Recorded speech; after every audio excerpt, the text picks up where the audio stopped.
denuncian para declararlo culpable y efectivamente ese fue el caso. Y vamos a conversar sobre lo que ha significado este caso y este primer hecho en el que es considerado culpable ante la justicia Donald Trump en el marco de, por supuesto, las elecciones para las que él ya se ha candidateado oficialmente, ¿no es cierto? Sus deseos de volver a la Casa Blanca. Lo vamos a conversar con el analista de política estadounidense, Pedro Soriano, que se encuentra en Madrid. ¿Cómo está, Pedro? Un gusto nuevamente. Un gusto, un placer. ¿En Barcelona?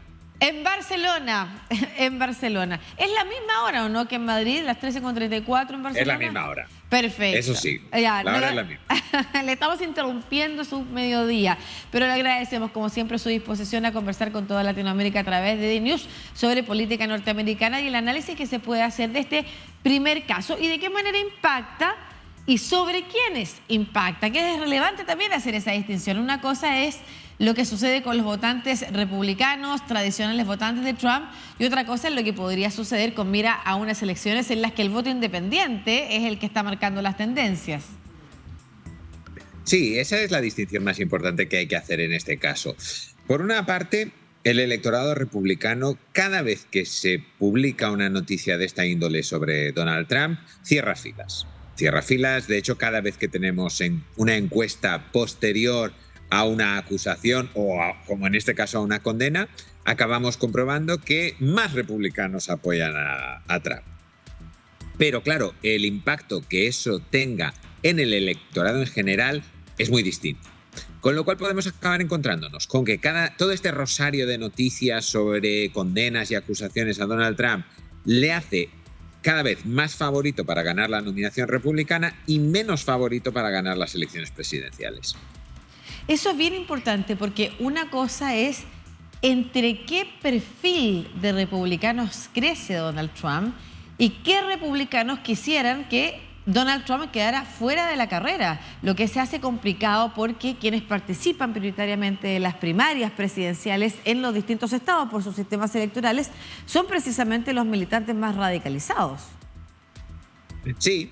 La línea divisoria esencial entre un votante republicano favorable a Trump y un votante republicano no favorable a Trump son los estudios universitarios, básicamente. Sabemos, porque tenemos muchísimas encuestas que ya nos lo indican, que el votante republicano que no tiene estudios universitarios tiende a ser más favorable a Trump que el votante republicano con estudios universitarios. Pero es que además, como a medida que los dos partidos se han ido separando por la divisoria educativa, cada vez hay menos, o sea, el grupo de gente sin estudios universitarios cada vez es más republicana, eso tiende a favorecer más a Trump. Y en cambio, las personas con estudios universitarios cada vez tienden a votar más al Partido Demócrata, con lo cual hay menos republicanos en ese grupo y por lo tanto hay menos republicanos potencialmente contrarios a Trump.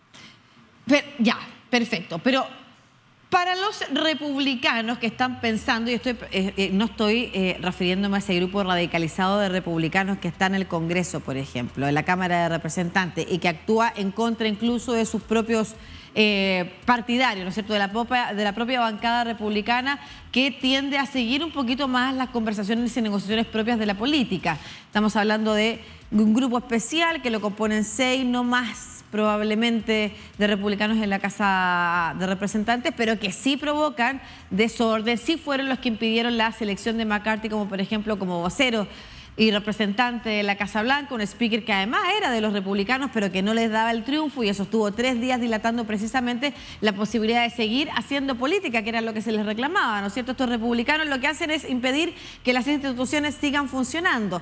Para el otro grupo de republicanos, para el que está pensando efectivamente en volver a la Casa Blanca, pero ya liderando, y no como tienen ahora, que tienen minoría en el Senado, por ejemplo, que no tienen el Ejecutivo, que no tienen la presidencia de la República, que perdieron la reelección en el caso de Donald Trump, ¿cuál sería la estrategia? Es que es una pregunta para la que no creo que haya una respuesta, porque no hay una estrategia. Es decir, en privado, la mayoría de los republicanos en la Cámara de Representantes te confiesan que ellos no quieren que Donald Trump sea el candidato. Ellos saben que si Donald Trump es el candidato, no solamente perderán la Casa Blanca, sino que no serán capaces de conquistar el Senado y muy probablemente perderán la Cámara de Representantes. Pero saben que si lo dicen en voz alta, Trump conseguirá auspiciar a algún candidato más a su derecha que les derrotará en las primarias. Con lo cual tenemos a un partido que está secuestrado por Donald Trump, básicamente. Eso es bien relevante porque es una lección también para lo que ha pasado con otras ultraderechas en el mundo y para las derechas que efectivamente le abren paso en algún momento porque creen que puede generar algún rédito electoral, pero que terminan siendo, qué buena palabra usted ha señalado, secuestrados, capturados por este poder que no crece, que tiene un techo, pero que en el sector moviliza ampliamente. Es una buena lección, pero me quiero referir ahora a otro ámbito que usted mencionó hace unos minutos, Pedro, y que tiene que ver con, en la medida que más acusaciones o incluso culpabilidades, verdades jurídicas, ¿no es cierto?, se establezcan en contra de Donald Trump, más se cierra ese electorado. Y lo mismo ha pasado también con otros casos, pero yo quisiera saber cuáles son las condiciones generales en las que esos casos hoy día podrían estar incidiendo en la política norteamericana. Y me voy a referir a los casos, por ejemplo, de George Santos, el congresista que inventó una historia de vida y que desde hace un par de meses se ha ido develando cuáles son las verdades, un congresista republicano de origen brasileño, y a quien vemos en pantalla, que es el juez de la Corte Suprema, Clarence Thomas, que las últimas investigaciones desde hace un mes en adelante también han mostrado cómo ha estado vinculado a casos de corrupción bastante graves. ¿Ha significado eso también que se cierren filas sobre los republicanos? ¿Cuáles son los discursos que se establecen para que, por ejemplo, un votante diga, no, yo defiendo a mi congresista George Santos, pese a que me haya contado una historia completamente mentirosa de vida y se haya descubierto, además, terminó siendo arrestado ayer por fraude, ha salido bajo fianza, y en el caso del juez de la Suprema, Clarence Thomas, que es el juez más conservador de la Suprema, se sepa cosas como que hay empresarios que han pagado las universidades de sus familiares, de sus parientes, o que ha estado vinculado con empresarios dedicados a hacer lobby. Eso, ¿de qué manera también uno puede entender es defendido por un sector republicano? Porque lo que importa en última instancia es conservar el poder. No es importante que nuestros líderes sean personas morales. Tenemos un problema importante en general en el ámbito de la política. La política tendría o sea, nuestros políticos tendrían que ser los mejores de entre nosotros y últimamente cada vez más son los peores de entre nosotros. Trump es un ejemplo característico. En circunstancias normales, o hace 40 o 50 años, un candidato al que hubieran condenado por abuso sexual y difamación hubiera dimitido de cualquier cargo que hubiera tenido, hubiera sido impelido, obligado a retirarse de cualquier carrera política que hubiera podido tener. Eso no pasa hoy. George Santos es un mentiroso compulsivo. Es una cosa impresionante. O sea, es que no ha dicho una sola verdad en su vida sobre nada, en su vida política al menos. Y sin embargo resiste. Y resiste porque dentro del partido les interesa más tener un voto en la Cámara de Representantes que les permita afrontar pues, cuestiones tan complejas como el voto sobre la elevación del techo de deuda que se tiene que producir dentro de las próximas semanas, en lugar de apoyar la expulsión y la censura de un miembro que evidentemente no cumple los mínimos requisitos morales. Y en el caso de Clarence Thomas es todavía más evidente. Solo hay 9 puestos en la Corte Suprema. Cada puesto tiene un valor incalculable. Y los republicanos no van a apoyar de ninguna manera una moción de censura que requiere una mayoría de 2/3 en el Senado de Estados Unidos para obligar a Clarence Thomas a dimitir y entregarle su escaño a un presidente demócrata. No lo van a hacer, no lo van a hacer. Los estándares éticos han caído. En 1969, a Abe Fortas, que era un juez del Tribunal Supremo, al que le pillaron en unas circunstancias menos graves que las de Clarence Thomas, se le obligó a dimitir, y era un juez nombrado por un presidente demócrata que tuvo que dimitir durante la presidencia de un republicano. Qué importante, pero eso, qué importante lo que usted señala, porque es parte de la caída de la confianza en las instituciones, que uno no puede solamente atribuir como a un contexto general, sino que efectivamente a este tipo de comportamiento, pero que terminan redundando, hoy vemos en Estados Unidos, terminan redundando en que van perdiendo el poder de todas maneras o efectivamente no logran ganar elecciones que debieran haber ganado los republicanos por mantener a estas fichas para una carrera de muy corto plazo, pensando en las proyecciones electorales de 2 años, o sea, de mediano plazo incluso. Las carreras son de cortísimo plazo, no quieren perder el voto de hoy, pero eso habla también, y lo quiero extender, pero usando a Estados Unidos como referencia en este caso, de también sistemas políticos y judiciales, normativas judiciales que permiten esto. Porque una cosa es el estándar que uno le pide, por supuesto, a los políticos y las políticas, ¿no es cierto? Y que en casos como este sean presionados para dimitir. Si son unos sinvergüenza y no quieren dimitir, al menos su entorno lo presione para dimitir. Pero también el sistema político y las normativas legales debieran hacer algo al respecto, ¿no? Algo malo hay que casos que se han comprobado o confirmado mediante investigaciones periodísticas, en la mayoría de ellos, que tienen o fraudes o que tienen casos de corrupción porque están vinculados y no han revelado pagos que se le han hecho lobistas directamente a familiares cercanos. Eso debiera la legislación tenerlo cubierto.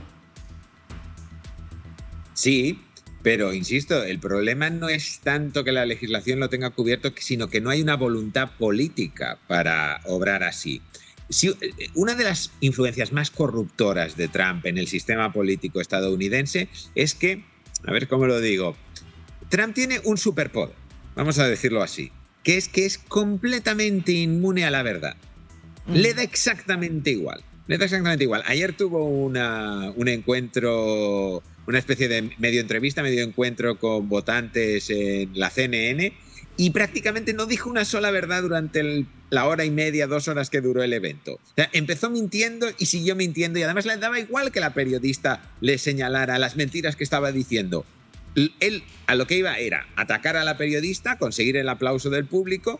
Y el problema es que tiene infectado al cuerpo político y particularmente al cuerpo político republicano, porque ahí sí que quiero distinguir y no valen aquí las equidistancias. El Partido Demócrata en Estados Unidos es un partido más o menos normal.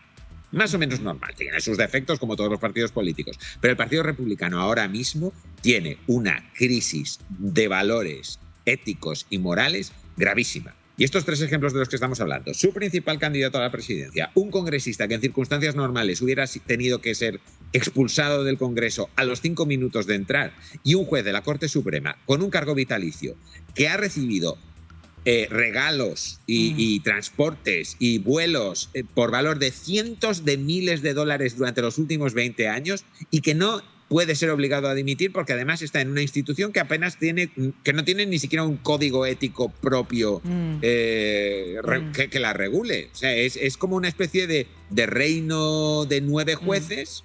Y ya digo, y el gran problema es ese. El problema de todas maneras es una cuestión de poder sobre ética. O sea, el poder importa más que la ética y que la moral. Claro, lo extraño es que el poder de muy corto plazo, porque en el mediano plazo y lo que hemos visto en el último tiempo es que efectivamente a los votos independientes sí les importa este tipo de comportamiento. Por favor, diga lo que tiene que decir para cerrar. Mati, sí, pero es que hay que entender a qué juega el Partido Republicano. Piense usted una cosa, Lucía, que en las últimas 8 elecciones presidenciales el Partido Demócrata ha ganado en los votos en 7 de ellas, pero solo ha gobernado en 5 de ellas. Bueno, el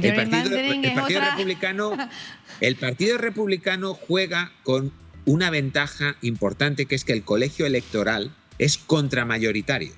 Está diseñado de manera tal que los estados menos poblados y los estados más poblados no diría que tienen un peso igual, pero tienden a equilibrarse. Y como el Partido Republicano está sobre representado en esos estados más pequeños, más rurales, el Partido Republicano no juega a ganar el 50% en las elecciones, juega a ganar el 45%.